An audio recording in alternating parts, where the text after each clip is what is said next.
So, the City of Toronto, as you heard, not stepping into phase 2 of reopening come Friday, something our mayor agrees with, but the preparations are well underway for when the province eventually gives that go-ahead. The restaurant business has been seriously impacted by the shutdown. The city hoping to make things easier when it comes to patio spaces.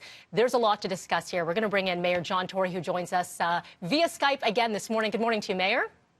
Hey, Mel, how you doing? I'm okay. I'll be honest. When I was watching this provincial announcement, it kind of felt like when you're getting picked for a team, right? You, and then finally you're left standing there thinking, oh, man, I don't get to play. And I think a lot of Torontonians felt Torontonians, those living in Peel, felt very left out.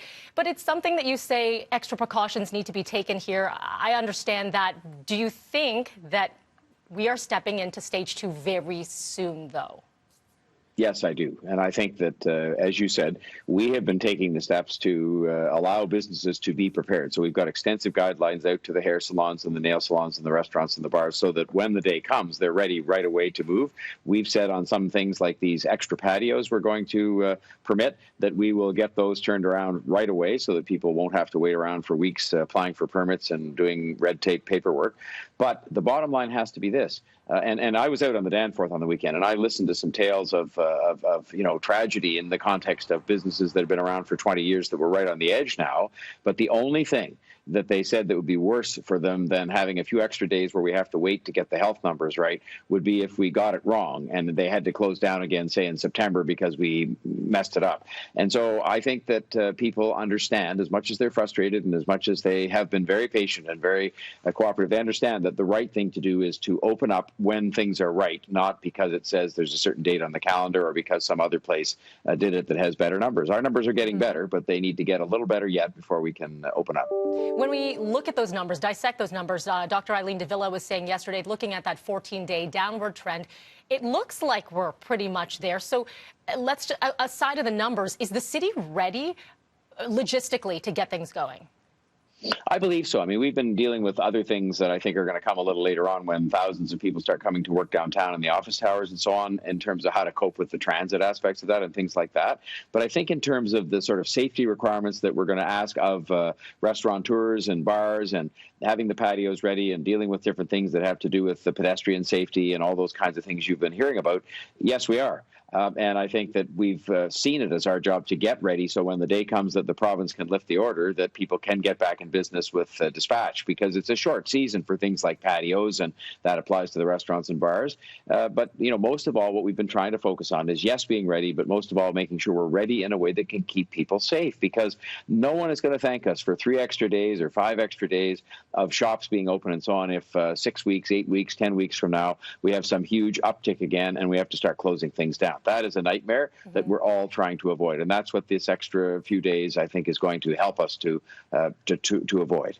Our camera this morning is hanging out by that Yonge Steeles border, looking at the businesses that are there. Is it naive to think that Torontonians are going to stay within the city boundaries and not look to services outside of Toronto?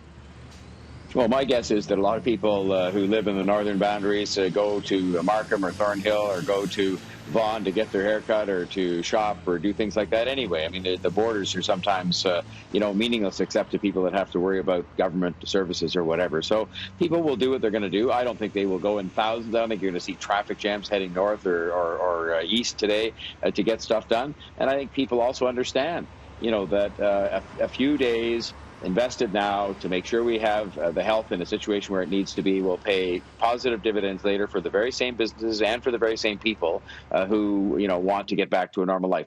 I said in the media yesterday, no two people in Ontario want Toronto, and Peel for that matter, but I'm the mayor of Toronto, want Toronto to be opened up sooner, more so than me and Premier Doug Ford. I know that because we talk to each other about this, but we also are very conscious of our responsibilities to keep people safe and to make sure that this is done when we're ready to do it based on the numbers, not based on the calendar. While we're looking at some of those numbers, you mentioned in your press conference yesterday the potential for some massive service cuts because of COVID-19. Thousands could lose their jobs, and you're calling on the feds and the province for more funding. Where does all of that stand? Well, it stands in the following. We've had an expression of support from the federal government. It was very modest as a first step. We've had certainly an expression of support and some support behind the scenes from the Premier. And we now need the province to put some money on the table and say they're going to help municipalities. It isn't just Toronto. It's all the municipalities where people are watching out across southern Ontario. They all are struggling because they've lost money on their transit system. They've lost money on their land transfer taxes and different things like that they've been put to much greater expense looking after people during the pandemic. That's our job. But municipalities don't have the ability to borrow money, and nor should they borrow money for a deficit. And they also just don't have the same latitude to raise money through. We really only just have the property tax. And I think a massive property tax increase right now would be totally inappropriate if we're trying to have a recovery. And I think cuts to services, like in Toronto, we would literally have to cut transit service by half. Because our shortfall in money is so big. It's $1 billion plus.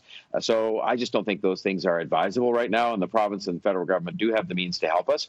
And we're just asking that they should do so and do it quickly. Absolutely. All right. So we're going to keep a very close eye on the timelines and hopefully Toronto back up and running shortly. Mayor John Tory, thank you so much for your time today. Thanks, Mel. We all hope so, too.